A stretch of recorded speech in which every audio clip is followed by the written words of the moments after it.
모든 영광 하나님께 큰 박수 올려드리겠습니다. 귀한 찬양 감사드립니다. 좌우에 계신 분들과 웃으시며 눈 마주치며 인사할까요? 우린 한 가족입니다. 사랑하며 축복합니다. 에어컨이 이제 잘 가동되고 있습니다. 오늘은 또 비도 내리면서 참 예배드리기가 참 좋은 환경에서 좀 일기 속에 예배 드린 것 같아서 얼마나 감사한지 모르겠습니다. 하나님께서 여러분에게 큰 은혜 주실 줄 믿습니다. 고린도전서 15장 지난주에 함께 나누는데요, 고린도전서 15장은 부활장이라고 했죠. 그리고 이 부활장은 그리스도의 부활에 초점이 있는 것이 아니고 우리 몸의 부활에 초점이 있다라는 사실에 대해 말씀을 나누었습니다. 이 고린도 교회 성도들은 예수님이 부활하셨다라는 사실은 굳게 믿고 있었습니다. 그리고 죽어서 영혼이 천국에 간다라는 것도 믿었습니다. 그런데 딱 하나, 우리의 몸이 다시 부활한다라는 사실을 잘 받아들이지 못했다라는 겁니다. 왜냐하면 당시 헬라 사람들의 세계관 속에서는 영혼은 깨끗하고 육체는 더러운 것이다, 이 이원론적으로 우리의 그 몸을 보았기 때문이죠. 그래서 이들에게 있어서는 이 몸이라는 것, 육체라는 것은 영혼을 가두어 두고 있는 더러운 감옥이라고 여겼고, 이 죽음이라는 것은 바로 이 영혼을 이 감옥으로부터 자유하게 하는 것이라고 그렇게 생각을 했습니다. 그래서 이 고린도 교회 성도들도 육체의 부활을 잘 받아들이지 못했다는 거죠.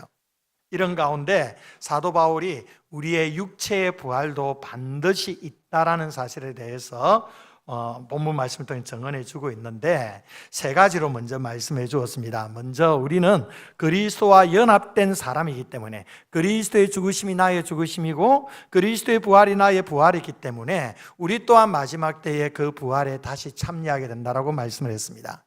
그리고 두 번째로는 예수님은 부활의 첫 열매가 되셨다고 그렇게 말씀하면서 그 뒤따라서 추수의 열매가 계속 있게 된다라는 것이고, 그 추수의 열매가 바로 우리가 맛보게 되는 열매라는 것에 대해 말씀을 나누었습니다. 그리고 세 번째로는 그 부활이 있기 때문에 우리가 주님 앞에서 믿음으로 살아간다라는 것이죠. 사도 바울이 그 숱한 고난 속에, 그 죽음의 위협 속에서도 묵묵히 흔들림 없이 주의 복음 사명을 감당할 수 있었던 것은 부활하실 주님을 다시 만날 수 있다라는 그 믿음 때문이라는 것이죠. 만약에 이 부활이 없다고 한다면 어차피 내일 죽을 텐데, 죽으면 다 끝나는 건데 그냥 먹고 마시며 즐기면서 지내자, 이렇게 된다는 거죠. 우리가 그렇게 하지 않는 것은 부활이 있기 때문이라는 거죠. 여기까지가 지난주에 함께 나눈 말씀인데, 그러면 여기까지 오면은 자연스럽게 이런 질문이 남겨지게 됩니다. 좋습니다. 내 몸이 다시 산다라고 그렇게 우리가 받아들인다고 한다면, 그러면 우리의 몸이 어떤 몸으로 살게 된다라는 거냐?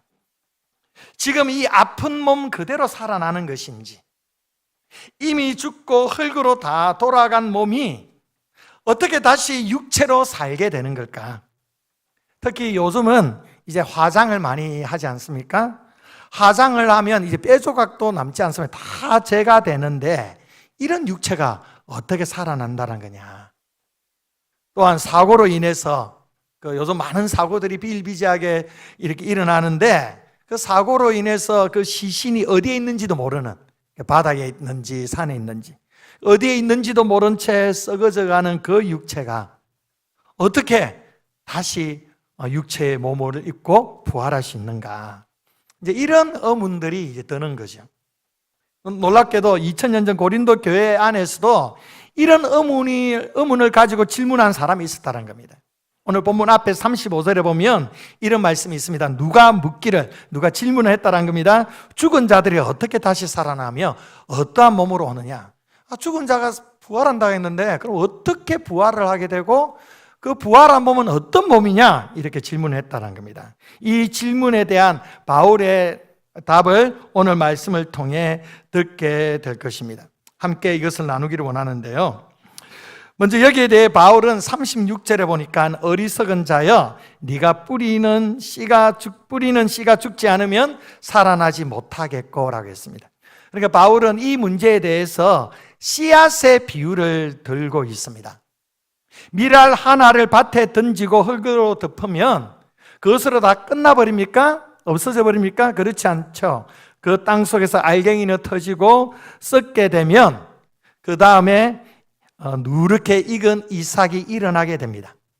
모든 생명은 마찬가지입니다. 씨앗을 심으면 그냥 죽는 게 아니에요. 그 씨앗이 썩어지면서 새로운 생명을 잉태하게 되는 거죠. 새로운 생명을 낳게 되는 거죠. 우리가 농사일을 하는 분들은 이것을 분명히 보고 경험하게 되는 부분입니다. 이건 바로 자연 섭리 속에서도 하나님께서 부활의 능력을 심어주셨다는 겁니다. 자연 만물을 통해서 부활이 있다는 사실을 우리에게 계시해 주는 겁니다. 그래서 바울은 이 장례를 설명하면서 41절에서 44절까지 계속 반복적으로 사용하는 단어가 뭐냐면 심는다는 겁니다. 심고라는 단어를 쓰는 겁니다. 우리는 죽으면 묻는다고 생각하는데 사도 바울의 생각은 다르다는 겁니다. 이게 성경적인 가치라는 겁니다. 묻는 게 아니라 심는 거라는 거예요. 우리 성도가 세상을 떠나 땅에 묻히는 것은 우리 인간의 눈에는 끝나는 것이고 그리고 묻는 것 같지만 하나님의 시선에서는 영광스러운 부활체를 위해 씨앗을 심는 것과 같다라는 겁니다. 그래서 예수님께서 한 알의 밀알이 땅에 떨어져 죽으면 수많은 열매를 맺는다. 당신의 죽으심에 대해서, 죽으심과 부활에 대해서 이렇게 말씀하셨듯이 우리 그리스도인의 육체도 동일하다는 겁니다. 우리 성도들에게 이 무덤이라는 것은 절망의 매장지가 아니고 하나님께서 다시 일으키실 생명을 심는 밭과 같다는 겁니다. 여러분, 우리의 육신은 죽음으로 결코 끝나지 않습니다. 그리고 단지 우리의 영혼만 살아서 천국에 거하는 것이 아닙니다. 죽게 되면 먼저는 영과 육이 분리되어서 예수 믿는 우리의 영혼은 하나님 나라에 가게 됩니다. 그리고 육체는 그냥 살아서 다 끝나버리는 게 아니라는 겁니다. 영과 육이 함께 다시 살아나게 될 것이라는 것이죠. 이것이 부활입니다. 영의 부활만 믿고 육체의 부활을 믿지 않는 것은 부활의 신앙이 아닙니다. 어떻게 그러면 죽어서 흙으로 돌아간 육체가 다시 산다라는 걸까요? 화장해서 뼈조각조차 남지 않은 그 육체가 어떻게 육체로 다시 살 수가 있는 것일까요? 우리는 이런 의문을 가질 때가 있습니다. 그런데 여러분, 부활이라는 것은 남아있는 육체의 어떤 흔적이나 어떤 재료들을 잘 모아서 재활용해내는 게 아닙니다. 여러분, 하나님은요, 흙으로 사람을 지으신 분입니다. 아무것도 없는 데서 말씀 하나로 천지를 창조하신 분이십니다. 없는 것을 있는 것 같이 부르시는 그 하나님께서 능치 못할 일이 어디에 있겠습니까? 여러분, 창세기 1장 1절 태초에 하나님이 천지를 창조하시느니라. 여러분, 이 말씀을 믿으십니까? 여러분, 이 말씀을 믿으신다면 하나님이 하시는 일에 대해 믿지 못할 것 하나도 없습니다. 천지를 창조하신 하나님이 무엇을 못하시겠습니까? 어떻게 우리의 육체를 다시 일으키시고 부활시키지 않겠습니까? 여러분, 화장을 했던 땅에 묻었던 그 육체가 사고로 바다에 잠겼던 아무런 흔적이 남겨지지 않았던 하나님은 한 사람도 잃어버리지 아니하시고 그대로 살리실 수 있는 분이시라는 사실을 믿으시기 바랍니다. 여러분, 우리 성도의 죽음은 묻는 것이 아니라 심는 것이라고 사도 바울은 설명해 주고 있습니다. 자, 그러면서 42절부터 바울은 우리가 입게 될 부활체의 특성을 말씀해 주고 있습니다. 우리 42절에서 44절을 우리 함께 읽어볼까요? 자, 시작. 죽은 자의 부활도 그와 같으니 썩을 것으로 심고 썩지 아니할 것으로 다시 살아나며 욕된 것으로 심고 영광스러운 것으로 다시 살아나며 약한 것으로 심고 강한 것으로 다시 살아나며 육의 몸으로 심고 신령한 몸으로 다시 살아나나니 육의 몸이 있은즉 또 영의 몸도 있느니라. 아멘. 여기서 네 가지로 육체의 부활에 대해서 사도 바울이 설명을 하는데요. 먼저 썩을 것으로 심고 썩지 아니할 것으로 다시 살아난다라고 기록합니다. 썩을 것으로 심는다. 여러분, 우리는 세월이 흘러가는 것을 늙어간다고 표현하죠. 우리는 지금 늙어가고 있습니다. 우리 인간이 태어나고 우리 아기 때부터 이렇게 시간이 지나면 우리는 자라난다고 얘기하는데, 엄밀히 따지면 아기 태어나는 순간부터 이제 늙어가는 거죠. 근데 이 늙어감에 대해서 사도 바울은 더 강한 표현을 씁니다. 썩어간다라는 겁니다. 썩어간다. 지금 우리는요, 썩어가고 있는 거예요. 세월의 흔적을 우리는 너무도 많이 느끼면서 살아가고 있지 않습니까?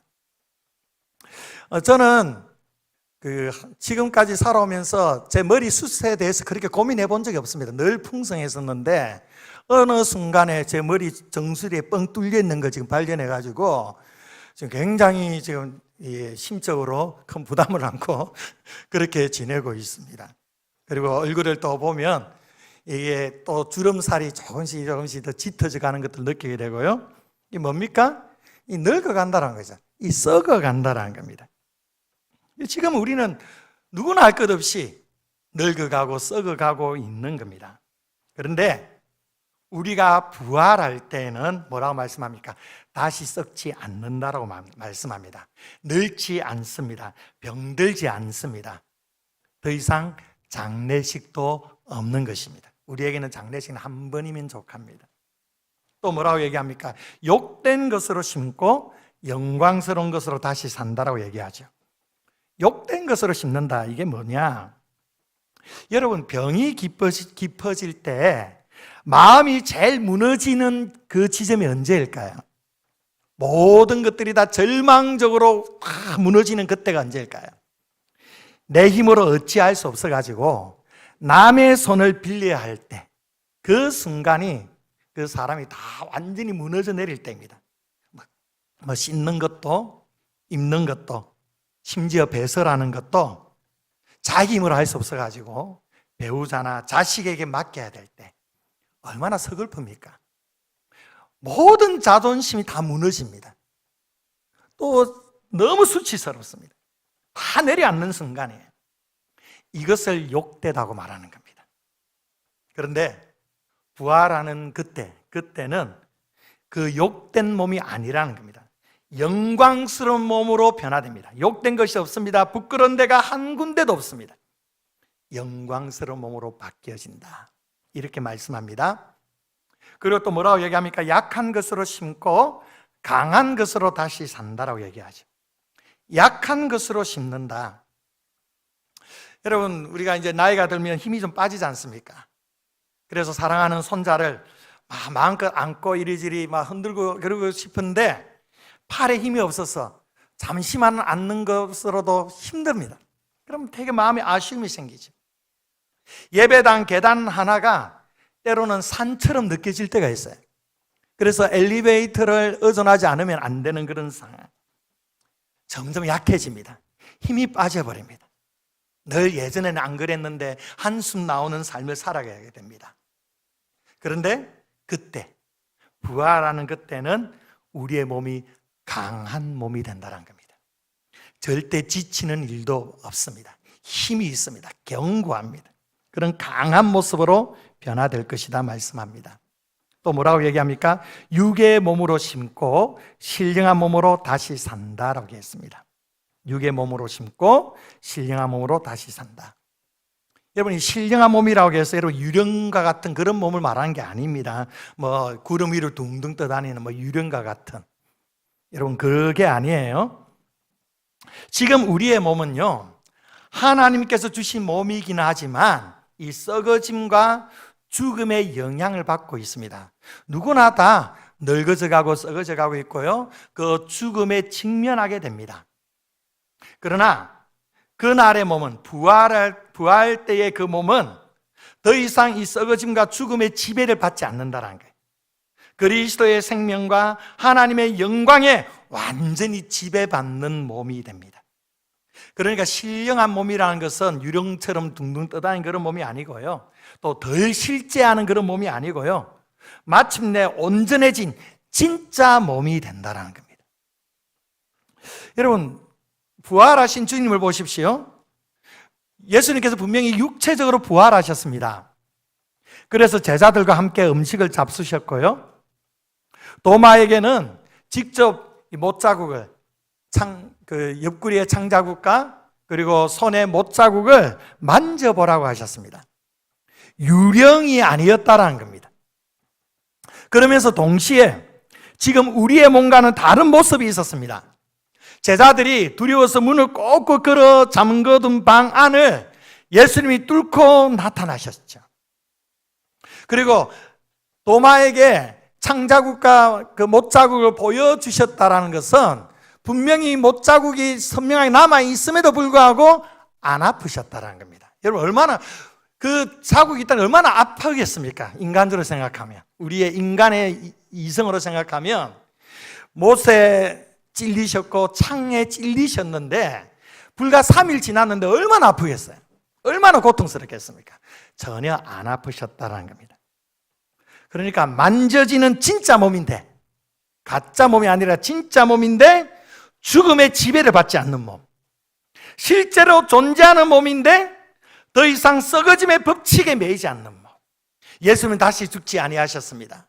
부활하시고 승천하셔서 지금 하나님의 나라 그 보좌 우편에 앉아서 우리를 다스리고 계시죠.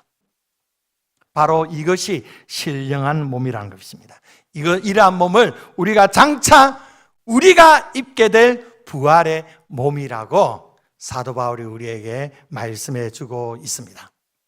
그래서 50절에 사도 바울이 이렇게 말씀합니다. 우리 50절 한번 읽어볼까요? 자, 시작.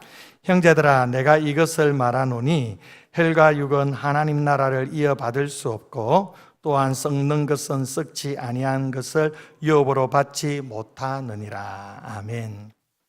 자, 여기서 혈과 육은 지금 우리가 가진 썩어질 몸을 말합니다. 현재의 육체를 가리키는 거예요. 이 몸 그대로는 하나님의 나라를 유업으로 받을 수 없다라는 겁니다. 왜냐하면 썩어질 몸이기 때문입니다. 이 썩어질 몸으로는 영원한 하나님의 나라를 담을 수가 없는 겁니다. 그래서 어떻게 해야 됩니까? 우리의 몸이 완전히 새롭게 변화되어야 된다는 것이요. 그 변화가 언제 일어나느냐? 51절, 52절을 한번 볼까요? 51절, 52절 또 읽어보겠습니다. 시작.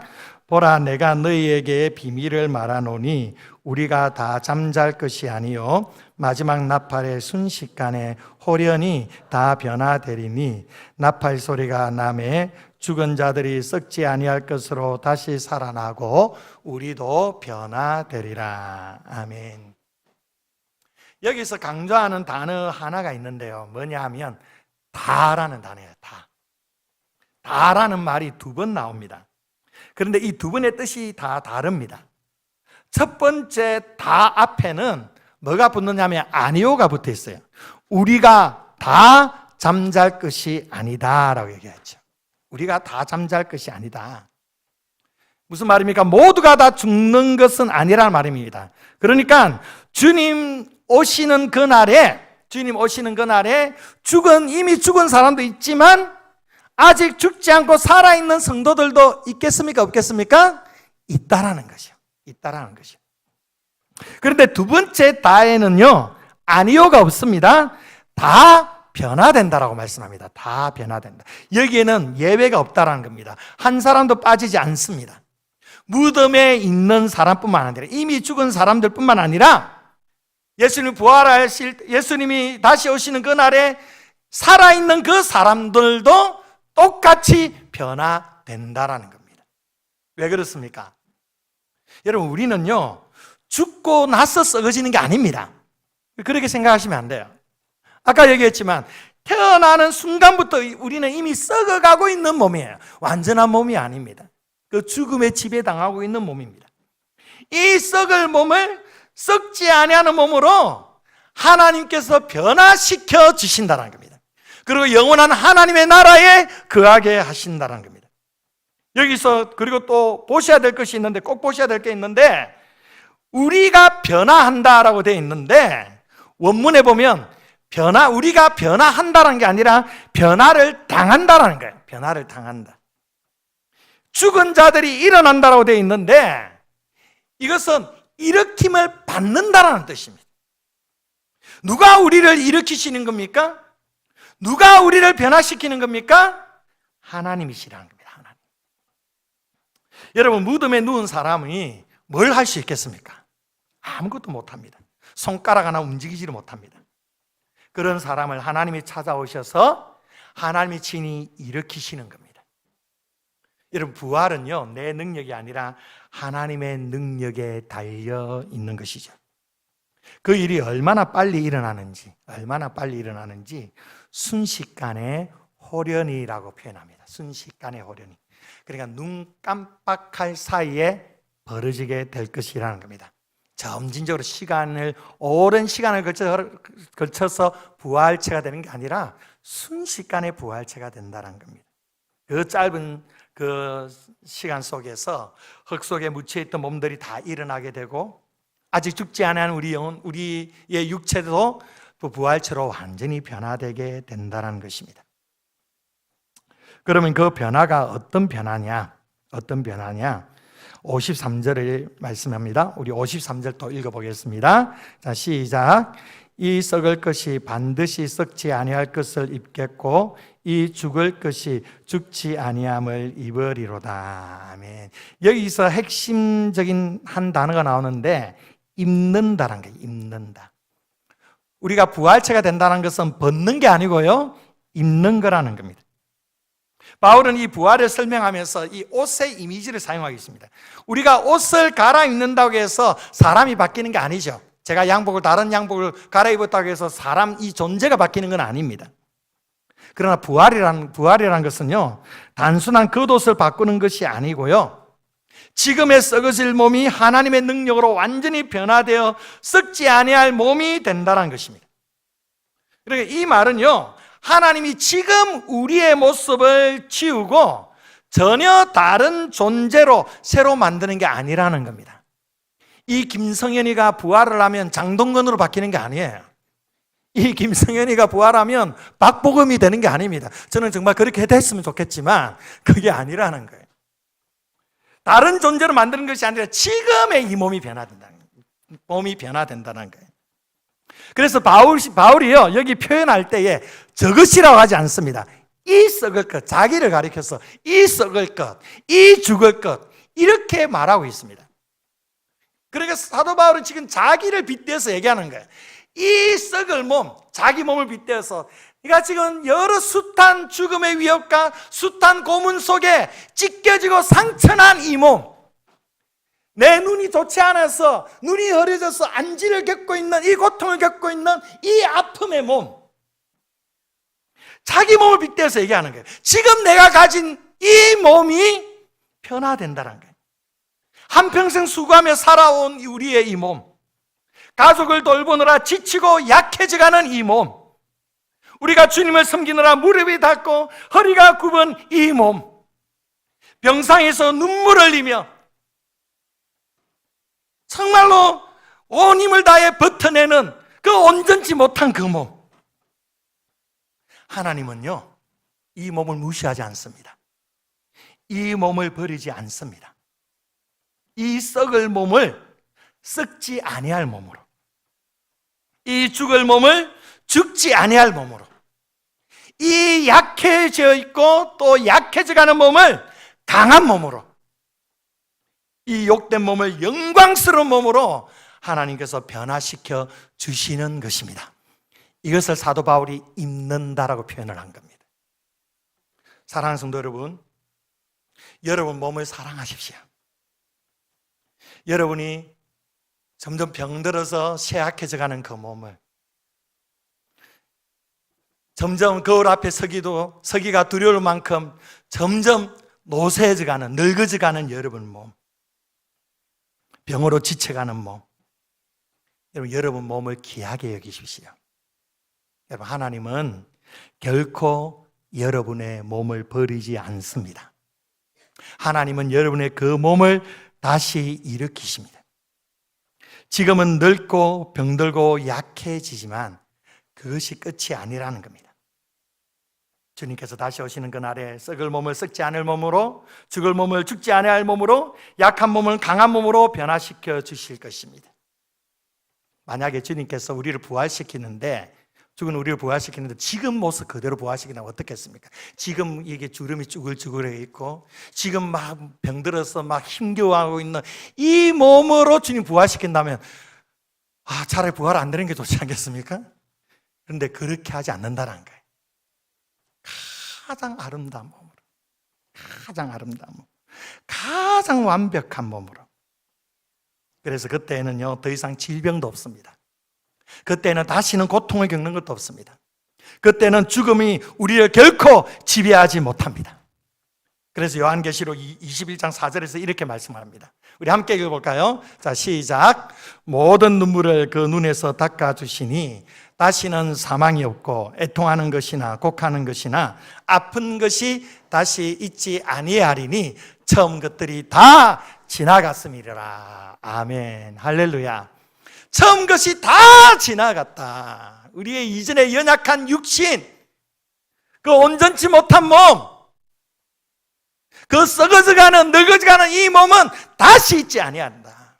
그러면서 애통하는 것도 없고 다시 사망도 없고 주님께서 우리의 눈물을 닦아주시면서 영광스러운 천국의 삶을 하나님께서 예배해 주시고 계십니다.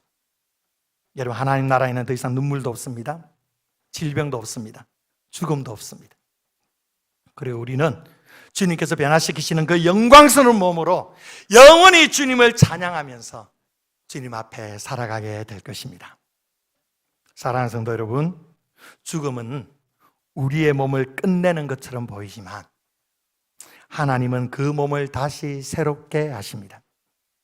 주님께서 다시 오시는 그날 이 썩을 것을 썩지 아니할 것을 입고 이 죽을 것을 죽지 아니함을 입게 될 것입니다.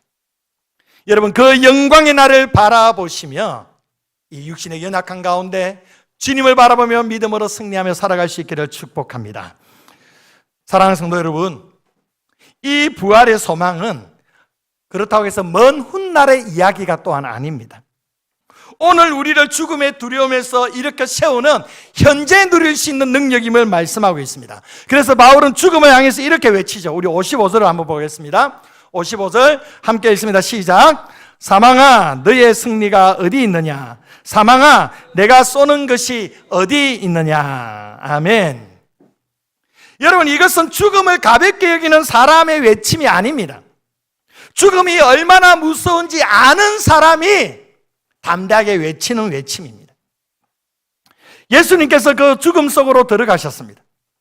그리고 그 사망의 권세를 깨뜨리시고 다시 살아나셨습니다. 왜 그렇게 하셨을까요? 성경은 주님께서 그렇게 하신 이유를 말씀해 주고 있습니다. 히브리서 2장 15절이에요. 히브리서 2장 15절 함께 읽습니다. 시작. 그러므로 죽기를 무서워함으로 한평생 매여 종노릇 하는 모든 자들을 놓아주려 하심이니. 아멘. 죽기를 무서워하며 한평생 매여 종노릇 하는 사람 누구죠? 우리예요. 우리입니다. 여러분, 죽음이 무서운 겁니까? 안 무서운 겁니까? 무서워요. 죽음은 무서워요. 두려운 겁니다. 그래서 모든 사람들이 이 죽음에 매여 있어요. 사람들은 이 죽음이라는 두 글자 앞에 벌벌 뜹니다. 그래서 안 죽으려고 안간히 힘을 쓰는 거예요. 죽음이 너무 무서운 겁니다. 그래서 좋은 음식 먹고 자기 관리도 하고 조금 더 생명이 연장되도록 애를 쓰면 그렇게 살아가는 거예요. 왜요? 죽음이 무서우니까. 베드로가 왜 예수님을 3번씩이나 부인했을까요? 정말 부인하고 싶어서 그렇게 한 겁니까? 아니에요. 다른 이유 아닙니다. 죽음이 두려우니까 부인하는 거죠. 여러분, 죽음은 두려운 겁니다. 그런데 예수님께서 이 죽음의 그 사슬을 끊어주시기 위해서 친히 혈과 육을 입으시고 십자가에서 죽으셨습니다. 그리고 다시 살아나셔서 그 사망의 권세를 깨뜨리셨습니다. 사망을 정복하신 것입니다. 그래서 사망은 여전히 우리에게 찾아오게 되지만 더 이상 그 사망이 우리 성도들의 주인이 될 수가 없다라는 겁니다. 여러분, 죽음은 우리를 끝낼 수가 없습니다. 무덤은 우리를 영원히 가둘 수가 없습니다. 그러기에 성도는 죽음을 향해 이렇게 말할 수가 있는 겁니다. 사망아, 너의 승리가 어디 있느냐? 따라합시다. 사망아, 너의 승리가 어디 있느냐? 너의 승리가 어디 있느냐? 할렐루야. 여러분, 그리스도인들에게 있어서 이 부활의 능력을 안다면 사망은 더 이상 두려운 존재가 아니라는 겁니다. 우리는 죽음을 향해 걸어가는 사람들이 아닙니다. 우리는요, 부활을 향해 걸어가는 사람들입니다. 우리 그리스도인들에게 있어서 죽음이라는 것은 그 그리스도의 그 부활, 그리스도의 그 부활을 체험하는 그 과정 안에서 이어지는 하나의 연결입니다. 하나의 그 과정인 겁니다. 성도 여러분, 나이가 들어 몸이 약해질 때도 절망하지 마십시오. 인간적으로 어찌할 수 없는, 의학적으로 어찌할 수 없는 그런 질병이 찾아온다 할지라도 여러분 낙심하지 마십시오. 여러분, 병들었다고 하나님이 나를 버리셨다고 그렇게 생각하지 마십시오. 이 모든 것은 부활을 향해 나아가는 한 과정입니다. 우리의 몸은 쇠하여 가지만 우리의 소망은 결코 쇠해지지 않습니다. 여러분, 우리의 마지막은 무덤이 아닙니다. 우리의 마지막은 부활이요, 생명이요, 영광인 줄 믿으시기 바랍니다. 일제강점기 때에 신사참배의 거센 압력 속에 주님을 향해 지조를 지키셨던 참 많은 분들이 계시죠. 그 중에 소양 주기철 목사님은 다 잘 아실 겁니다. 1940년 2월 평양 산정현교회 강단에서 그분이 섰습니다. 7달 옥살이를 하고 막 풀려난 몸이었어요. 채찍에 맞고 고문을 당해 찢어질 대로 찢어진 그런 몸이었습니다. 그리고 그날 강단에 서서 이제 자기가 더 이상 강단에 서기 힘들겠다, 이 강단이 마지막일 수 있겠다 생각하면서 말씀을 전하게 됩니다. 그날 설교 제목이 5가지 나의 기도였습니다. 5가지 나의 기도. 감옥에서 드렸던 5가지 기도를 성도들 앞에 풀어놓은 겁니다. 그중 첫 번째가 무엇이냐면 죽음의 권세를 이기게 하옵소서. 죽음의 권세를 이기게 하옵소서. 이 주기철 목사님도 죽음이 너무도 두려우셨던 거예요. 그날 주 목사님은 정직하게 이런 고백을 했습니다. 숨쉬는 인생은 다 죽음 앞에서 떨고 슬퍼한다고. 베드로도 죽음이 무서워 주님을 3번 부인했는데 누가 감히 자기는 죽음이 두렵지 않다고 장담하겠느냐. 나도 너무 죽음이 두렵습니다. 그래서 죽음의 권세가 나를 이기지 못하도록 기도해달라고 그렇게 고백을 합니다. 그러면서 그 설교 한복판에서 주 목사님이 이렇게 외칩니다. 오늘 우리가 읽은 바로 이 말씀입니다. 사망아, 너의 쏘는 것이 어디 있느냐? 나는 부활하신 예수를 믿고 나도 부활할 것이다. 나도 부활하게 될 것이다. 주 목사님은 이날 설교를 마치고 얼마 지나지 않아 다시 잡혀가게 되었고요. 1944년 4월에 평양형무소에서 숨을 거두시게 됩니다. 지금 주기철 목사님의 영혼은 하나님의 나라에 있습니다. 그러나 그분의 몸은 여전히 흙 속에 묻혀 있습니다. 그것이 끝입니까? 아닙니다. 주님 다시 오시는 그날 마지막 나팔 소리가 울려 퍼질 때 성경은 분명히 우리에게 약속합니다. 데살로니가전서 4장 16절 한번 볼까요? 우리 함께 읽어보겠습니다. 시작. 주께서 호령과 천사장의 소리와 하나님의 나팔 소리로 친히 하늘로부터 강림하시리니 그리스도 안에서 죽은 자들이 먼저 일어나고. 아멘. 천사장의 소리와 하나님의 나팔 소리가 울려 퍼질 때에 예수님이 영광스럽게 이 땅에 강림하실 것입니다. 재림하실 것입니다. 그날 그리스도 안에서 먼저 죽은 성도들, 평양형무소에서 순교하신 주기철 목사님도, 그리고 우리가 먼저 떠나보낸 사랑하는 믿음의 선배들, 사랑하는 부모님들, 사랑하는 성도들, 바로 그날의 영광스러운 몸으로 무덤에서 가장 먼저 걸어 나오게 될 것입니다. 그리고 그 순간까지 살아남아 있는 우리도 그때 우리 역시 순식간에 호련히 변화되어서 구름 속으로 끌어올려 공중에서 주님을 맞이하게 되는 그날이 반드시 오게 될 것입니다. 성도 여러분, 이것이 무엇을 의미합니까? 먼저 간 성도와 살아있는 우리가 주님이 강림하시는 그날에 온전한 영혼과 온전한 육체로 모두가 함께 주님을 만난다는 사실입니다. 함께 만난다는 것이 얼마나 감격적인 일입니까? 그러하기에 사도 바울은 우리를 향해 소망 없는 다른 이처럼 슬퍼하지 말라라고 말했습니다. 세상 사람들처럼 죽으면 다 끝나는 것처럼 그렇게 여기는 세상 사람들처럼 슬퍼하지 말라, 이렇게 말씀하는 거예요. 여러분, 사랑하는 사람을 잃으면 슬픕니다. 마음이 아픕니다. 눈물이 나올 수밖에 없어요.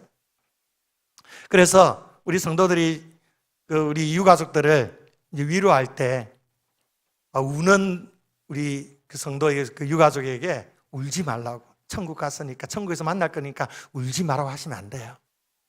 우셔야 돼요. 울고 싶을 때 실컷 우셔야 돼요. 실컷 울도록 그냥 그렇게 두시면 되는 거예요. 바라봐 주시면 되는 거예요. 그런데 소망 없는 사람처럼 슬퍼해서는 안 된다는 거죠. 죽으면 다 끝난 것처럼, 다시는 만날 수 없는 것처럼 그렇게 슬퍼할 필요는 없다. 지금 이 지상에서 다시 볼 수 없는 그 안타까움, 그 아픈 마음은 있지만 그래도 다시 주님 앞에서 주님 오시는 그날에 다시 우리의 영혼과 육체가 만날 것을 기대하고 소망하면서 그 눈물과 아픔과 슬픔을 잘 극복해 나가야 된다는 겁니다. 그래서 그리스도인들의 장례식은 너무도 영광스러운 거예요. 너무도 복된 것입니다. 여러분, 우리가 사랑하는 이와 헤어지는 것은 영원한 이별이 아니라 잠시 먼저 보내드리는 것이라는 것이죠. 주님 오시는 그날에 우리는 영광스러운 부활의 몸으로 다시 만나게 될 것입니다. 그래서 마지막으로 58절에 사도 바울이 이렇게 권면을 하죠. 우리 58절 읽어보겠습니다. 시작. 그러므로 내 사랑하는 형제들아, 경고하며 흔들리지 말며 항상 주의 일에 더욱 힘쓰는 자들이 되라. 이는 너희의 수고가 주 안에서 헛되지 않은 줄 알미라. 아멘. 성도 여러분, 오늘 예배를 마치고 집으로 돌아가시면 여러분, 아픈 무릎은 그대로 아플 겁니다. 드셔야 될 약은 계속 잘 드셔야 됩니다. 지금 건강하더라도 어느 순간 건강을 잃어버린 날이 반드시 오게 될 것입니다. 그러나 우리의 시선은 달라져야 합니다. 쇠하여가는 이 몸을 바라보지 마시고 주님께서 다시 일으키실 그 영광의 몸을 바라보시기를 바랍니다. 여러분의 수고는 주 안에서 결코 헛되지 않습니다. 주님 앞에서 지금까지 흘리는 그 눈물도 결코 헛되지 않습니다. 지금 여러분이 드리는 이 기도도 헛되지 않고요, 지금 여러분들이 주님 앞에 최선을 다해 감당하는 봉사도 헛되지 않습니다. 지금 여러분들이 여러분의 가정을 위해, 여러분 자녀를 위해 흘리는 눈물도 헛되지 않습니다. 지금 주님을 위해서 묵묵히 육신의 아픔과 삶의 고통을 참고 견디는 이 모든 것 또한 헛되지 않습니다. 왜 그렇습니까? 부활하신 주님께서 지금 우리와 함께 하시기 때문입니다. 지금 함께 하시는 부활하신 주님께서 앞으로 영광스러운 그날에 우리를 이 부활의 은혜에 참여하게 하실 것이기 때문입니다. 마지막 나팔이 울리는 그날, 썩을 이 몸이 썩지 아니할 몸을 입고, 약한 이 몸이 강한 몸을 입고, 욕된 이 몸이 영광스러운 몸을 입고 우리는 주님 앞에 서게 될 것입니다. 그날까지 경고하십시오. 그날까지 흔들리지 마십시오. 그날까지 더욱 주의 일에 힘쓰십시오. 사망은 끝이 아닙니다. 사망은 생명에게 삼킨 바 될 것입니다. 우리 주 예수 그리스도로 말미암아 우리에게 승리를 주시는 하나님께 감사하노니, 이 부활의 소망으로 오늘도 믿음으로 담대하게 살아가시는 우리 귀한 성도님들 되시기를 주의 이름으로 축원드립니다. 기도하겠습니다. 좋으신 아버지 하나님, 은혜와 사랑을 진심으로 감사드립니다. 예수 그리스도의 부활이 우리의 부활인 줄 믿습니다. 우리의 영혼뿐만 아니라 우리의 육체 또한 주님 다시 오시는 그날에 영광스러운 몸으로 변